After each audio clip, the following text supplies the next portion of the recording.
6h45 sur Europe 1, Thomas Soto. C'est le kiosque d'Europe 1 avec toutes ses plumes. Valentine Desjeunes pour les régions, John Philip Ballas pour l'international et Eva Rock devant la télé. Bonjour à tous. Bonjour Thomas. Hi. Honneur aux vainqueurs ce matin avec ce tonitruant. Tout est permis en une de l'équipe. Hommage à cette belle équipe de Monaco qualifiée donc pour les demi-finales de la Ligue des Champions. Avec mention très bien, précise le journal, dans un contexte apaisé et un stade rempli de joie. En demi avec panache, titre aujourd'hui en France.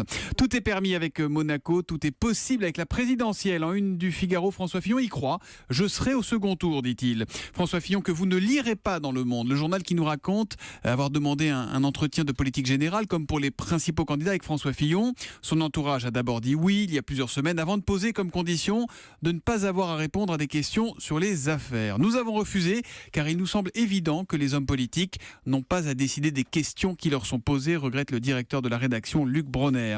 L'humanité ne s'embarrasse pas de ce genre de considérations et s'enthousiasme sans réserve en une de ce qui changerait dans votre vie dès la première année avec Mélenchon à l'Élysée carrément. Jean-Luc Mélenchon que vous retrouverez aux côtés de Marine Le Pen en une de Libération puisque ces deux-là mènent l'un contre l'autre la bataille du vote ouvrier avec un avantage très net, nous dit Libé, pour la candidate frontiste. Ce qui est sûr, c'est que les candidats continuent à faire la tournée des popotes. Tiens, et à ce propos, CNews nous raconte d'où vient cette curieuse expression, la tournée des popotes. Ah oui ? Figurez-vous que ça date du 19e siècle et à l'époque, la popote désignait le lieu où les soldats d'un même corps se réunissaient pour prendre leur repas. C'était donc un endroit stratégique pour prendre le moral des troupes et il arrivait que les gradés se rendent dans plusieurs popotes successivement, nous raconte Le Gratuit, tradition reprise par le général de Gaulle dans les années 60.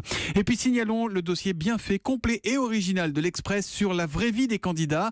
L'Express qui a enquêté sur le manoir de Fillon, le Touquet de Macron, le Montretout de Le Pen, la Venise de Mélenchon, mais aussi sur leur style, leur hobby et même leur cantine. Alors petit quiz, à votre avis, qui est quinoa addict ?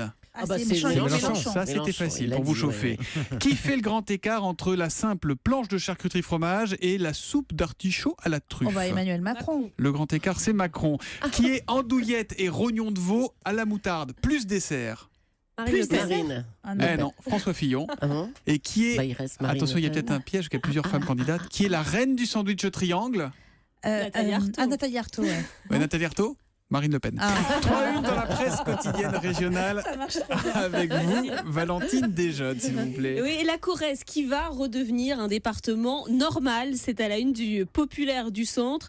Le département était déjà particulièrement à l'honneur sous Jacques Chirac et il va redescendre de son piédestal présidentiel avec la fin du quinquennat de François Hollande. Tenue correcte exigée au collège à la une du Télégramme alors que le débat sur l'uniforme revient régulièrement. La question du jogging divise. Certains établissements tentent à le proscrire en dehors des heures de sport. Certes pratique et confortable, peut-il pour autant être porté comme n'importe quel autre pantalon ? La question en tout cas divise les responsables de collège. Et puis des maths à la une du bien public, mais un très gros problème de maths qui date de 1859 et un Dijonnais pense l'avoir résolu. Ça s'appelle l'hypothèse de Riemann, l'un des problèmes mathématiques les plus difficiles au monde. Cela fait plus de 10 ans que ce mathématicien Mohamed Zguiar planche dessus et le jeu en vaut la chandelle. Si cette découverte était validée, il empocherait la modique somme d'$1 million.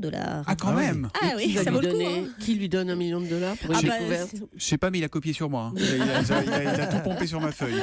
L'histoire du jour, Valentine, c'est une autre façon de voter. Ça se passe à Strasbourg et c'est intéressant. Non, mais pour l'instant, ce n'est qu'une expérience dont nous fait part l'Est républicain. Ça se passera dimanche dans certains bureaux de vote. Alors, comment ça va se passer ? Après avoir officiellement mis leur bulletin dans l'urne, 2500 Strasbourgeois sont invités à se livrer à une nouvelle manière de voter. Il s'agit d'un vote par notation. C'est-à-dire que les électeurs vont devoir mettre une note à chacun des candidats, comme un professeur avec ses élèves. Je vous mets 8, je vous mets 12, exactement, je vous mets 16, on peut être sévère avec un ou plusieurs candidats, en noter d'autres à égalité et donner aussi un avantage à plusieurs candidats en les notant bien. C'est une bien. bonne idée, ça, dis donc. Pourquoi pas ? Et celui qui l'emporterait, évidemment, c'est celui qui obtiendrait la meilleure moyenne de ses résultats. Voilà, qui relativiserait en tout cas quelque peu l'idée du vote utile. Sachez qu'en 2007, si cette méthode avait été mise en place, c'est François Bayrou qui l'aurait emporté. En revanche, en 2012, nous dit l'Est républicain, c'est bien François Hollande qui aurait gagné sa place pour l'Élysée. Expérience intéressante. N'oubliez pas que dimanche, vous ne pouvez pas mettre un tiers d'un tel, un huitième de celui-là, ça ne marchera pas. C'est juste une expérience à Strasbourg que nous raconte contre l'Est républicain. On part au Japon avec vous, Jean-Philippe Ballas. Le Japon qui tente d'améliorer les conditions de vie au travail. Oui, qui tente, vous faites bien de le préciser. Il s'agit ici de lutter contre un phénomène qui fait froid dans le dos. On en parle régulièrement. Le karoshi, qu'on pourrait traduire par se tuer littéralement au travail, la mort par épuisement, par dépression.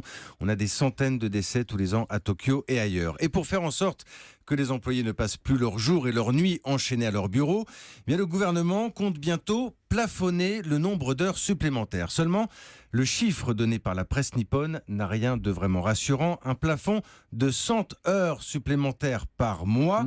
Pour vous donner un élément de comparaison, en France, le plafond est de 220 heures par an. Au Japon, je répète donc, 100 heures par mois.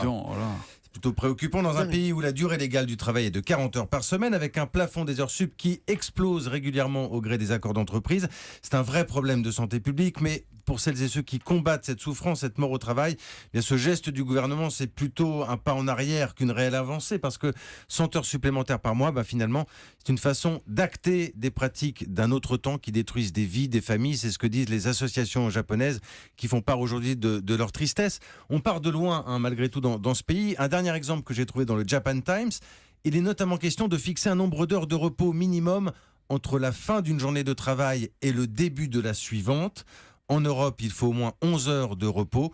Au Japon, il n'y a pas de règle du tout. On peut enchaîner d'une journée à l'autre. C'est comme Jean-Philippe Ballas qui, en 12 heures, a dû apprendre à parler japonais. Il a fait une journée continue depuis hier. Mais quand vous prenez le métro au Japon, tous les gens dorment dans le métro. Ouais. C'est leur moment de repos, quoi. C'est terrible. En plus, ils vivent loin de leur lieu de travail le plus souvent. Ce moment à 6h51, on apprend que Julie a déjà pris le métro à Tokyo. On va pas regarder la télé, on va regarder une web-série ce soir, Eva Rock. Ça s'appelle Coco Watt, c'est ça ? Exactement. Comédie, c'est quoi ? C'est où ? Je comprends rien. Alors, Coco Watt, vous le regardez sur la chaîne YouTube. Il y a une chaîne qui est dédiée à ce programme court. Donc on va sur YouTube et on tape Coco Watt. Exactement. Et vous pouvez aussi le voir sur Comédie Plus, la chaîne, si vous l'avez. C'est tous les soirs à 20h45. Et je vais vous expliquer pourquoi. Coco Watt, en fait, c'est... Non, vous allez voir, vous allez vite comprendre. Coco Watt, c'est pour covoiturage. C'est un programme court de 2 minutes. Ils ont su humer l'air du temps et s'emparer en fait de l'évolution de nos comportements. Alors, il faut imaginer un plan fixe dans une voiture et des gens qui se rencontrent pour la première fois. C'est quand même sympa le covoiturage, hein. Ah, c'est clair, c'est trop cool. Ah ouais, c'est sympa. C'est sympa les trucs cool comme ça. Ouais, c'est cool.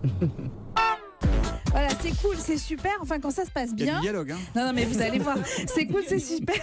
Mais évidemment, et c'est l'intérêt de la série, ça se passe pas toujours bien en covoiturage. Si vous l'avez pratiqué, vous le savez, il y a le huis clos de l'habitacle, les silences un peu pesants, les conversations qui tournent en rond, et vous savez, ce passager qui est jamais sympa. Chut. On n'a rien dit. Ouais, mais j'ai senti que vous alliez poser une question.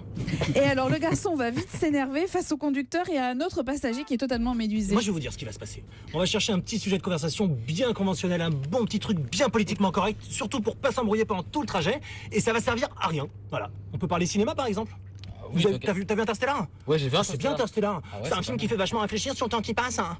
Ce soir, tu vas faire quoi ? Tu vas rentrer, tu vas voir ta petite meuf avec son gros cul là, tu vas lui dire « Ah, j'étais en covoiturage, on a discuté sur Interstellar avec un mec, c'était trop bien. On est d'accord que c'est un film qui fait réfléchir sur le temps qui passe ?»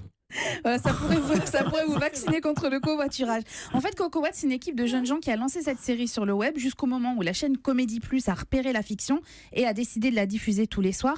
Et si je vous en parle, c'est parce que ces web-séries, c'est là que ça se passe. C'est la prime à la bonne idée, celle qu'on peut vite mettre en application parce qu'il n'y a pas besoin d'attendre 150 000 validations de la direction de la chaîne. Puis covoiturage, ça rappelle aussi quelques souvenirs de voyage en voiture. Vous savez, quand pour rompre l'ennui, on essayait de s'amuser à trouver des personnages. Est-ce que c'est quelqu'un qui fait croire qu'il est journaliste ?